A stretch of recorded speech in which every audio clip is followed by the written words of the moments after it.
Look at this face. His name is KZ-C1. ये एक reconstructed face है जिसे बनाया है यूके बेस्ड लैब ने. But what is so special about this face? The special thing is कि this face could be of a man walked on earth 2600 years before. Bharat का एक ऐसा आदमी जो शायद वैगई रिवर के आसपास रहता था, तमिलनाडु के एक छोटे से विलेज में जिसका नाम है किलड़ी. ये जो किलड़ी विलेज है, this is associated with river Vaigai. 2013 के आसपास एएसआई ने वैगई रिवर के आसपास एक्सप्लोर करना शुरू किया and in the process they marked 293 possible places जो आर्कियोलॉजिकल पॉइंट ऑफ व्यू से इंपॉर्टेंट हो सकते हैं. इन्हीं 293 पॉसिबल लोकेशंस में से एक जगह है पलिचंदई टिडल जो कि किलड़ी में है. Look at this place. कौन सोच सकता था कि इस जगह कुछ ऐसा मिलेगा which has a potential to change the entire discourse around Indian civilizational history. Generally जब हम इंडियन सिविलाइजेशन के बारे में सोचते हैं तो हमारे दिमाग में क्या आता है? हड़प्पा और मोहनजोदड़ो की वेल प्लान सिटीज, उनके सोफिस्टिकेटेड ड्रेनेज सिस्टम्स, वहाँ के सोसाइटी, वहाँ का rich culture. What about other parts of India? What about southern part of India?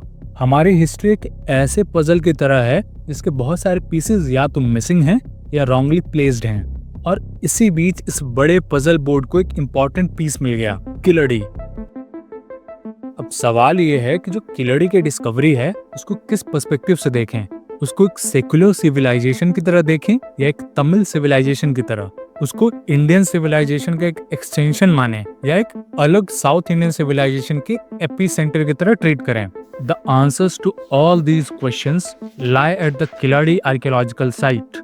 Now, step by step, we'll try to understand कि why is Keladi as important as Indus Valley civilization. Around 2013-14, ASI ने 110 एकड़ के coconut patch को identify किया and they started excavating that piece of land. ये जो excavation हुआ वो mainly 4 phases में हुआ. 5th phase अभी भी चल रहा है. पहले 3 फेज ASI ने किए और चौथा फेज तमिलनाडु गवर्नमेंट के आर्कियोलॉजिकल डिपार्टमेंट ने. Now, we'll start with the findings of ASI.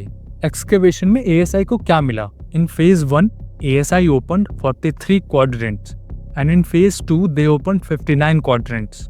If we see the top view, जो एक्सकेवेशन हुआ वो 2 लोकेलिटीज में हुआ, locality 1 and locality 2, and this location is where we found the skull KZ-C1. Locality 1 में excavation हुआ 2.80 metre deep with 6 layers of soil, and locality 2 में 4.50 metre deep तक excavation हुआ. अब इस एक्सकेवेशन में ASI को मिला क्या? ASI को लोएस्ट लेवल पे मिले black and red ware pottery, and जब इनकी एज कैलकुलेट की गई तो पता चला कि इनकी एज है between 4th century BCE to 1st century BCE with most probable date between 200 BCE to 110 BCE. अब ये डेट्स इंपॉर्टेंट क्यों हैं? ये डेट्स या टाइमलाइन इसलिए इंपॉर्टेंट है क्योंकि ये डेट्स कोइंसाइड करते हैं संगम एज के साथ. संगम एज इंडियन हिस्ट्री में और खासकर तमिल हिस्ट्री का एक बहुत ही इंपॉर्टेंट पीरियड है. Sangam age is about richness of Tamil literature. 300 BC से लेकर 300 CE तक का जो पीरियड है, चाहे वो साउथ इंडिया के पॉलिटिकल लैंडस्केप के बारे में हो या वहाँ की सोसाइटी के बारे में हो, वहाँ का कल्चर हो या वैल्यू सिस्टम हो, इन सारी चीजों का पता चलता है संगम लिटरेचर से in the form of stories and poems. अब ऐसे सिचुएशन में किलड़ी में जो एक्सकेवेशन हुआ वो एक क्रूशियल एविडेंस बन जाता है to correlate the Sangam literature and the actual human settlements contemporary to Sangam age. Now let's come back to the archaeological findings of ASI. First phase के एक्सकेवेशन में ASI को टोटल 1800 एंटिक्विटीज मिली, जिससे ये क्लियर हो गया कि आज से 2000 साल पहले किलड़ी में एक अर्बन पॉपुलेशन एग्जिस्ट करती थी. अब जो इंटरेस्टिंग चीजें मिली हैं उनकी बात कर लेते हैं. सबसे पहले बात करेंगे पॉटरी की. यहाँ पॉटरी का मिलना इंपॉर्टेंट नहीं है, इम्पॉर्टेंट ये है कि उसके मिलने से हमें क्या पता चल सकता है. मतलब कितने साल पुरानी है, किस टेक्निक से बनी है, और इसमें क्या ऐसी खास बात है कि मैं आपसे शेयर कर रहा हूँ. सबसे पहली खास बात ये है कि जो ये पॉटशेट्स हैं वो बने होंगे 200 BC से 100 CE के बीच में.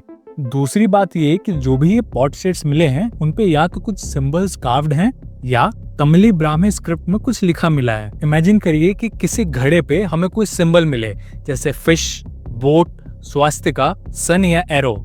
तो हम 2 चीजें कंक्लूड कर सकते हैं. पहली किन वेसल्स पे ऐसे सिंबल्स का होना इनके एस्थेटिक्स को अच्छा बनाते हैं, या ये जो इंप्रेशंस हैं इनका कुछ सिंबॉलिक मीनिंग हो सकता है, जैसे फिश और बोट का रिवर्स या ओशन से रिलेटेड कुछ मीनिंग हो सकता है, स्वास्तिका और सन का फेथ या कल्चरल सिग्निफिकेंस हो सकता है, और एरो पावर और स्ट्रेंथ सिग्निफाई कर सकता है। ये सारी चीजें मैं अज्यूम कर रहा हूँ just to give it a wider perspective. आप लोग भी सोचो कि उन पॉट्स पे ऐसे सिंबल्स भला क्यों होंगे। नाउ जो अगली चीज उन पॉट्स पे मिली वो है नाम।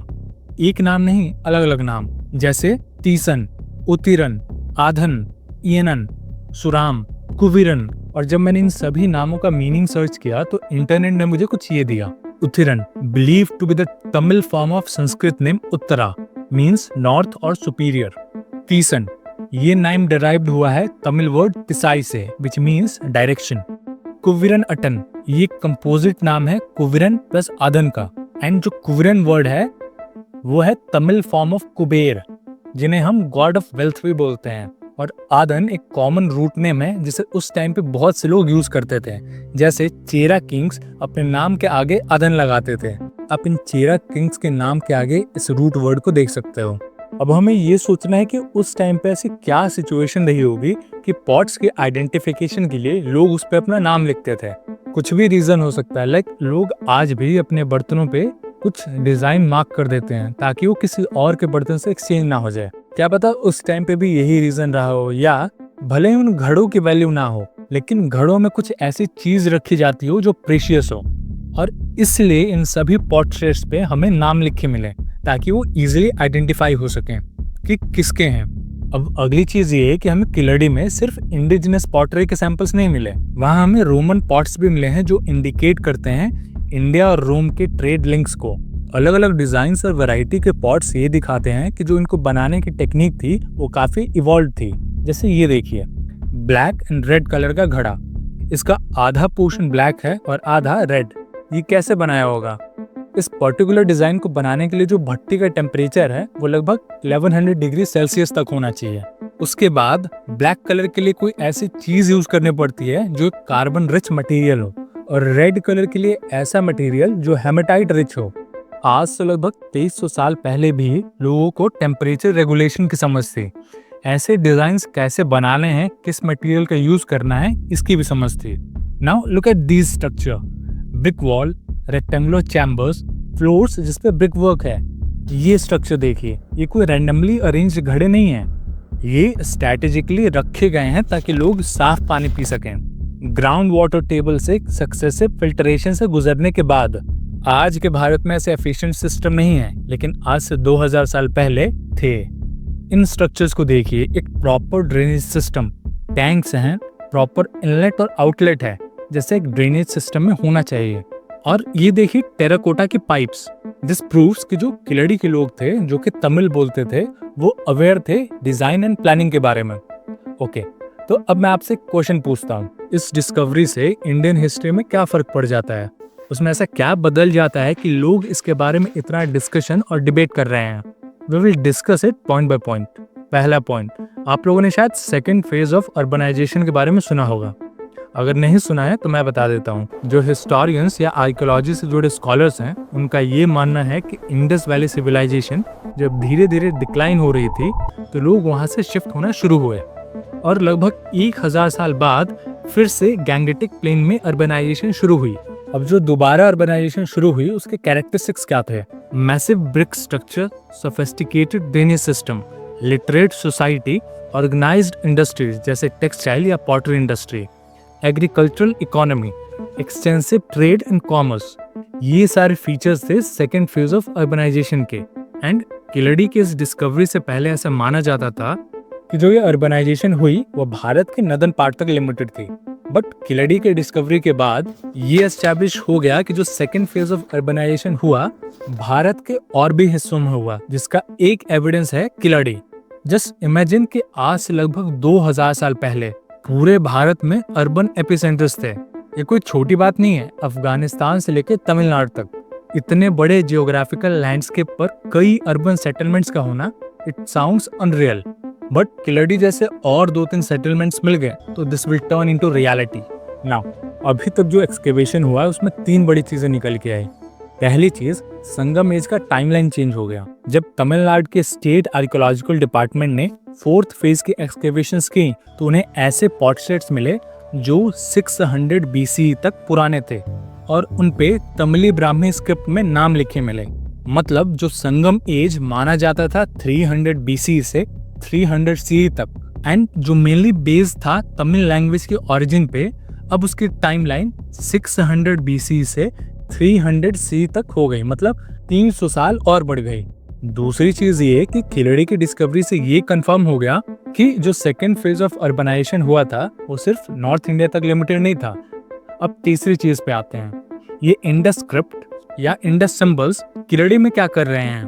क्या इंडस सिंबल्स का खिलड़ी में प्रेजेंट होना एक कल्चरल कंटिन्यूटी की तरफ इशारा करता है? इस क्वेश्चन का अभी तक आंसर नहीं मिला ना।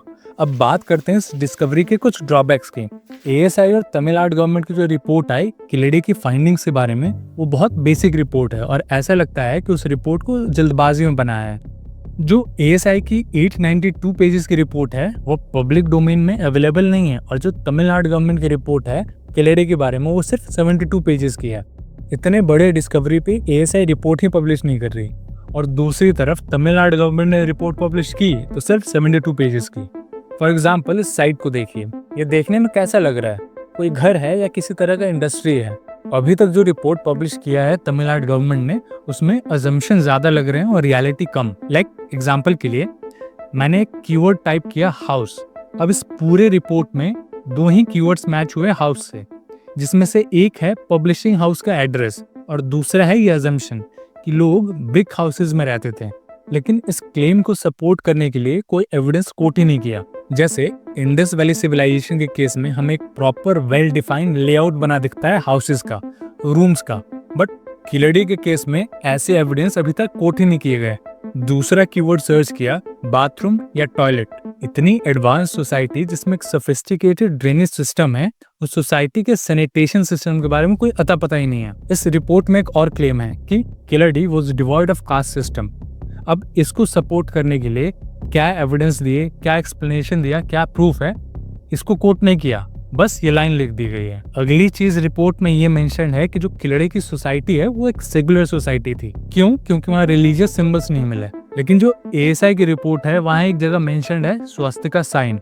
ये जो मैं यहाँ रिपोर्ट कोट कर रहा हूँ वो कोई ऑफिशियल रिपोर्ट नहीं है, बट ये रिपोर्ट है के अमरनाथ रामकृष्ण की, जो सुपरिटेंडिंग आर्कियोलॉजिस्ट थे ASI की तरफ से, जब किलेडी में ASI की एक्सकेवेशन चल रही थी। के अमरनाथ ने किलेडी के फाइंडिंग्स को पब्लिकली शेयर किया था और ये फैक्ट्स मैं वहीं से कोट कर रहा हूँ। दूसरी चीज ये कि अगर किलेडी संगम एज के कंटेम्प्रेरी है तो जो किलेडी लिटरेचर में वहाँ की सोसाइटी के बारे में लिखा है वो चीज हम कैसे इग्नोर कर सकते हैं? सोसाइटी में काम के बेसिस पे सोशल डिविजन्स थे या नहीं? बिल्कुल थे। आप देख सकते हैं कि कैसे वहाँ भी एक सोशल स्ट्रक्चर था। संगम लिटरेचर में बहुत बार इस चीज को मेंशन किया गया है। अब बात आती है फेथ या रिलीजन की। संगम लिटरेचर में लॉर्ड मोरेगन, इंद्रा, वरुण, लॉर्ड विष्णु, इन सभी के नाम मेंशन्ड है। तो एक ब्लैंकेट स्टेटमेंट पास कर देना सिर्फ इस बेसिस पे कि अभी तक के एक्सकेवेशन में वहाँ कोई रिलीजियस सिंबल्स नहीं मिले तो वहाँ की सोसाइटी सेकुलर होगी, जबकि 110 एकड़ का माउंड है और एक्सकेवेशन हुआ है अभी तक लेस देन 1%, और इसी बेसिस पे सब कुछ कंक्लूड कर देना, व्हाट डज इट शो? दूसरी तरफ अगर ASI की बात करें तो के अमरनाथ, जिन्होंने ASI के एक्सकेवेशन को सुपरवाइज किया था, उन्होंने 2023 में ASI को रिपोर्ट सबमिट की। 2025 में जाकर ASI को याद आया कि के अमरनाथ के रिपोर्ट में कुछ माइनर प्रॉब्लम है, जिससे रिपोर्ट की ऑथेंटिसिटी कॉम्प्रोमाइज हो रही है। ये चीज 2 साल बाद याद आई ASI को। ASI ने 2 साल बाद ऑफिशियली रिक्वेस्ट की के अमरनाथ को कि रिपोर्ट को फाइन ट्यून किया जाए ताकि रिपोर्ट और ऑथेंटिक हो जाए, और इससे पहले के अमरनाथ के कई बार ट्रांसफर भी हो चुके हैं। तो ये सब चल रहा है किलेडी के केस में। ये क्लासिक एग्जांपल है कि कैसे किलेडी जैसे बड़े डिस्कवरी को पॉलिटिकली डिस्ट्रॉय किया जाए। किलेडी भारत के लिए कितना इंपॉर्टेंट हो सकता है ये डिस्कस नहीं हो रहा। किलेडी को कोई क्रिटिकली एनालाइज नहीं कर रहा। क्या रिपोर्ट्स में शॉर्टकमिंग्स हैं या क्या इम्प्रूव किया जा सकता है, ये डिस्कशन नहीं हो रहे। बस एक चीज हो रही है, पॉलिटिक्स।